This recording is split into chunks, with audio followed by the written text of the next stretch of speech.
দেখো বাবু, আমরা গরিব মানুষেরা কি ইলিশ মাছটা খাবার পাম না?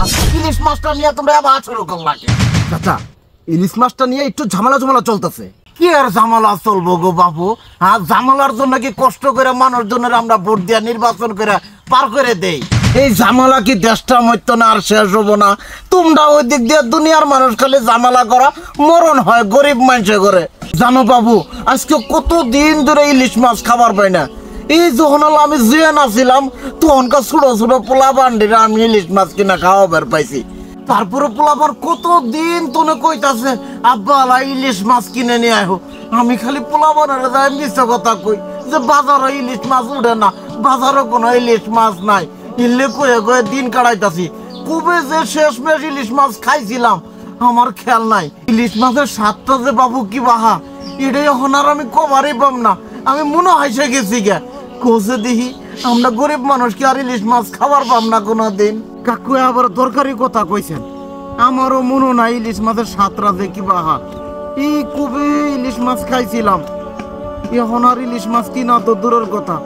ইলিশ মাছের নাম মুহ নিলেই ডর করে। আসলে আমরা গরিব মানুষের জন্য ইলিশ মাছ না, আমরা মনে হয় না যে আর এই জগতে ইলিশ মাছ খাবার পাম। দেখছো বাবু, দেখছো খালি আমি এলকাই না, আঙ্গুর নালকা মধ্যবিত্ত ফ্যামিলির যত মানুষজন আছে সবাই খালি আশা করে কবে আর ইলিশ মাছ কিনা খাবার পামো, কিন্তু কেউ খাবার পাইতাছি না। কিবেই পামো? এতটিয়া দিয়ে ইলিশ মাছ কিনা খাওয়ার ভাগ্য কি আঙ্গ গরিব মানুষের আছে? কোসে বাবু, তোমার এলে কেলাঙ্কার কবে শেষ হবো? কবে আঙ্গরের দেশের রাজনীতিবিদরা প্রকৃত মানুষ হবো? কবে গরিব মানুষের দুঃখ বুঝবো? গরিব মানুষগুলা কত মনের আশা মনে নিয়ে বয়ে থাকে দিনকাল চলা। বড় লোক মানুষরা এলে তো বুঝে না বাবু। আমরা গরিব মানুষ তো বড় বড় দালান কুড়া তোলার জন্য চিন্তা ভাবনা করি না। আমরা চাই পোলাপান সংসারের মানুষজন নিয়ে আলো ভালো মন্দ খাইয়ে দেওয়া যেন চলে ফিরে যাবার পাই, এটাও আঙ্গুরে কপালও জুড়ে না। আর জাগরে বড় বড় দালান কুড়া আছে তারা আরো দালান কুড়া করতেছে, আরো গাড়ি করতেছে, বাড়ি করতেছে।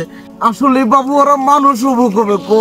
তুমি তো রাজনীতি করো, আমার এই কথাগুলো নিয়ে যায় তোমার যে বড় নেতা আছে তাগরে দেখায় যে গরিব মানুষ কতটা কষ্টে থাকে। আচ্ছা চাচা, আচ্ছা আপনার এই কথাগুলো আমি পৌঁছায় দেওয়ার ব্যবস্থা করবো না।